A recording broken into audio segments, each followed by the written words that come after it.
video, we introduced the intermediate value theorem, and just to remind you, here's the statement of the intermediate value theorem. We have a continuous function in a closed interval.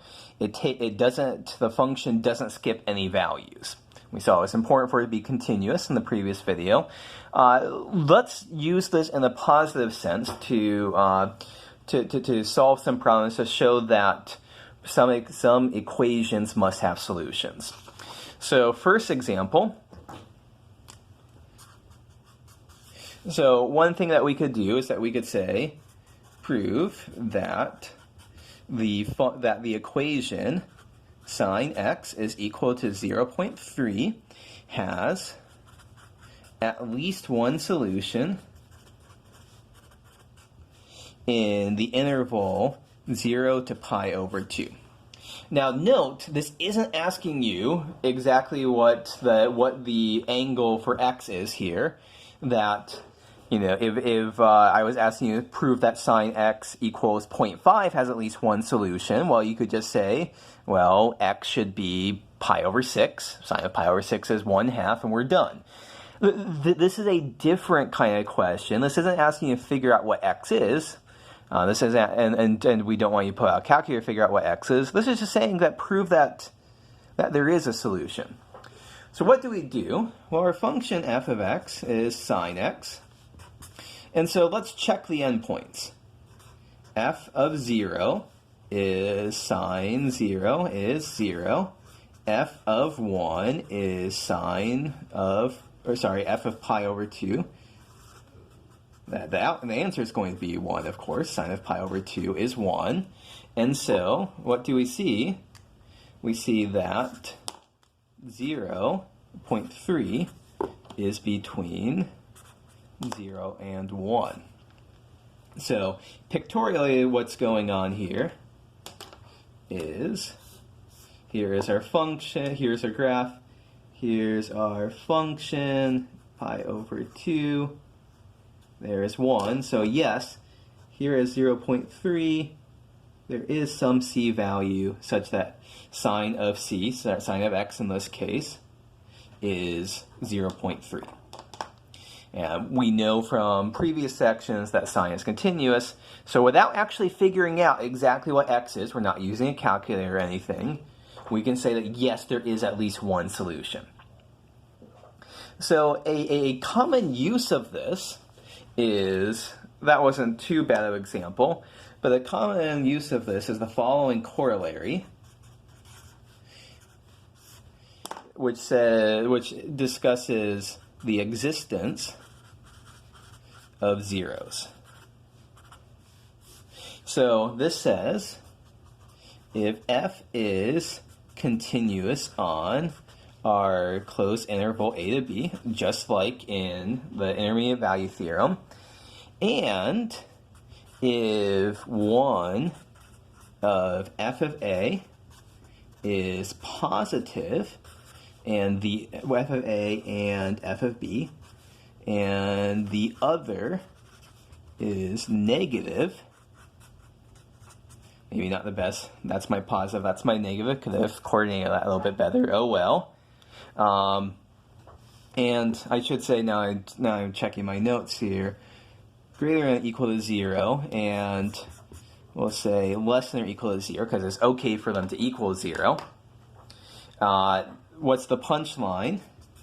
Then f has a 0 in the open interval, in the closed interval a to b.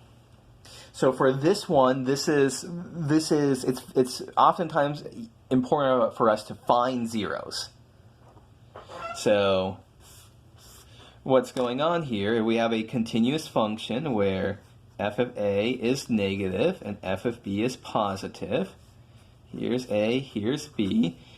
In order to draw this, we don't know what's going to happen here, but at some point we must cross over the x-axis, and at that point we're going to have a 0.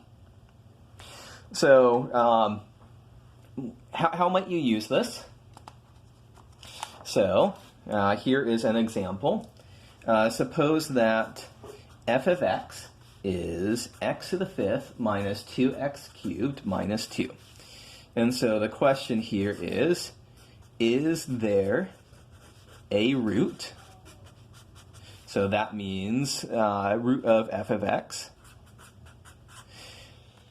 And I could ask you, I could give you two values here to look between. Is there a root of f of x between x is equal to 0 and x is equal to 2? So root means c such that f of c is equal to 0. So realize that this would be trying to solve this equation. In some sense, you could say, okay, x to the fifth minus 2x cubed minus 2 is equal to 0. You have basically no chance of being able to solve this equation explicitly. You know, like if this was a quadratic, you could say, oh, I can just solve this equation. This is a quintic. You can't do that. But what we can do is that we can use the intermediate value theorem and its corollary about the existence of zeros that we just saw, which is hopefully when we plug in 0 and plug in 2 here, one of those will be positive and one of those will be negative. And let's see what happens here. So we want to compute f of 0 is going to be 0 to the fifth minus 2 times 0 cubed minus 2 is 0. F of 2 is 2 to the, what's going on there? That's minus 2. 0 minus 0 minus 2 is minus 2. F of 2 is 2 to the fifth minus 2 times 2 cubed minus 2. So that's 32 minus 16 minus 2 is 14. And yes, f of 0 is negative.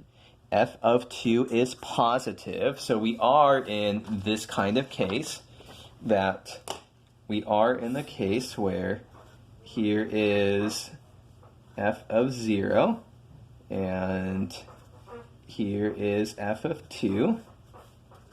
And so at some point, we don't know what's happening, but we know that yes, there is. So yes, there is some value c in 0, 2, such that f of c is equal to 0. So we don't know exactly what that value is, but we do know it exists, and that's as much as we can get from the intermediate value theorem and its corollary. And let me adjust the video so you can see that whole thing.